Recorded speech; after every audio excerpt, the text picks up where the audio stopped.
Bonjour et bienvenue pour ce rendez-vous hebdomadaire d'analyse de l'actualité économique et géopolitique en mode affranchi. Je salue tous les abonnés de TV Liberté pour cet opus que je vais intituler « Si on dépend des Américains, nous v'là bien ».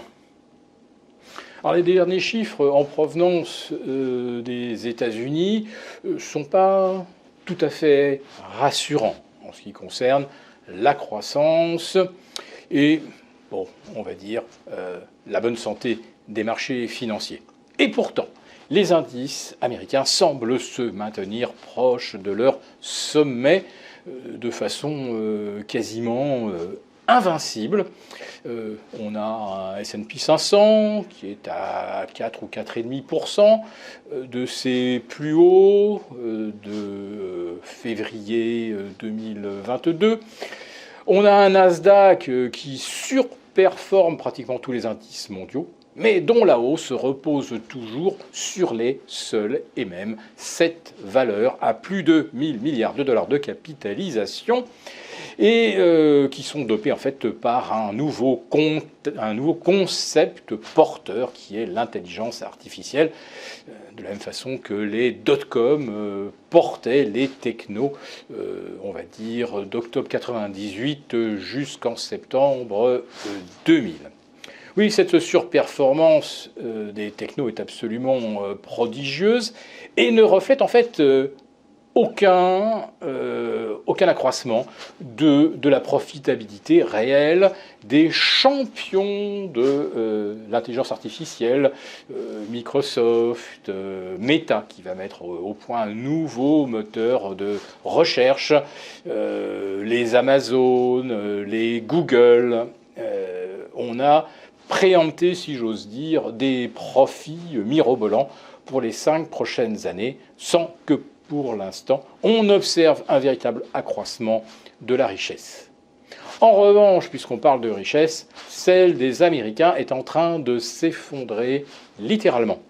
Le taux d'épargne des ménages américains, qui est très important, on va dire, à l'échelle de la planète entière, ce taux d'épargne, quand il était de 7% en moyenne, on va dire entre 2010 et 2020, après il y a eu les chèques fédéraux en 2020-2021, ça ne compte plus, mais ce taux d'épargne est retombé à 3,5%, c'est-à-dire au plus bas depuis la grande crise de 2002-2003, la fameuse crise des dot-com. Non seulement les Américains n'épargnent plus, mais ils ont de plus en plus de mal à maintenir leur niveau de dépenses et surtout, et c'est les chiffres dont je voulais vous parler, ils ne le peuvent carrément plus. Les explications sont assez simples. Si l'on compare le niveau de vie d'un Américain à la pire période de l'histoire des États-Unis depuis 100 ans, c'est-à-dire 1932-1934. Oui, quand les États-Unis étaient au fond du gouffre, en pleine récession, à l'époque, un logement coûtait pour un Américain 3 ans de son salaire. Vous me direz, encore fallait-il toucher un salaire. Oui, mais je vous rappelle qu'aujourd'hui, 90 millions d'Américains qui pourraient travailler n'ont pas d'emploi. Alors souvent parce qu'ils n'en recherchent pas, mais si vous prenez le nombre de gens sans emploi, on est à peu près au même niveau que lors de la grande crise post-1929. Donc il fallait 3 ans d'un salaire pour acheter un logement. Aujourd'hui, en moyenne, il faut 8 ans. Pour acheter une automobile, il fallait en 1932 l'équivalent de 46% de son salaire annuel. Aujourd'hui, c'est 85%. Et ça progresse rapidement. Pourquoi ? Parce que les véhicules tout électriques ou hybrides coûtent beaucoup plus cher. En 1932, le loyer absorbait environ entre 16 et 20% du salaire, selon qu'on vivait en ville ou selon qu'on était en habitat rural. Aujourd'hui, le loyer représente plus de 40% du salaire, et on monte même à 46% en Californie. Donc vous voyez que la situation aujourd'hui, alors que les marchés nous disent que tout va bien, cette situation est déjà très largement dégradée. Mais je vais aller encore plus loin. Le taux de rejet des demandes de crédit aujourd'hui aux États-Unis, tout domaine confondu, c'est 22%. Mais les demandes de crédit hypothécaire, elles ont chuté de moins 40 en un an et de près de moins 70% en 18 mois. Donc si vous avez encore 20% de rejet sur les rares demandes de crédit qui vous parviennent encore, c'est que quand même l'économie ne va pas fort. Pour le crédit automobile, le taux de rejet est passé de 9,5% en août 2022 à 14,2% en août 2023. Là aussi, ce sont des taux de rejet qu'on n'a pas observés depuis 2002-2003.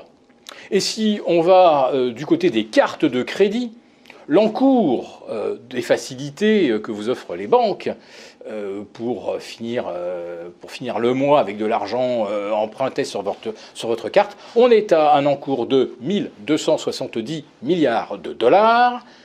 Et le taux de rejet de demande d'augmentation des plafonds, parce que les Américains n'y arrivent pas, le taux de rejet dépasse maintenant les 30,5%. C'était même pas 20% il y a un an.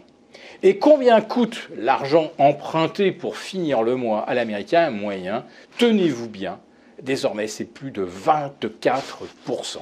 Autrement dit, les Américains vivent avec en moyenne 7 000 $ d'encours de crédit revolving qui leur est facturé 24 et même 24,5%. Tout cela ne peut pas durer et on continue de nous dire que la croissance mondiale dépend des États-Unis et surtout du consommateur américain. Eh bien voilà où nous en sommes.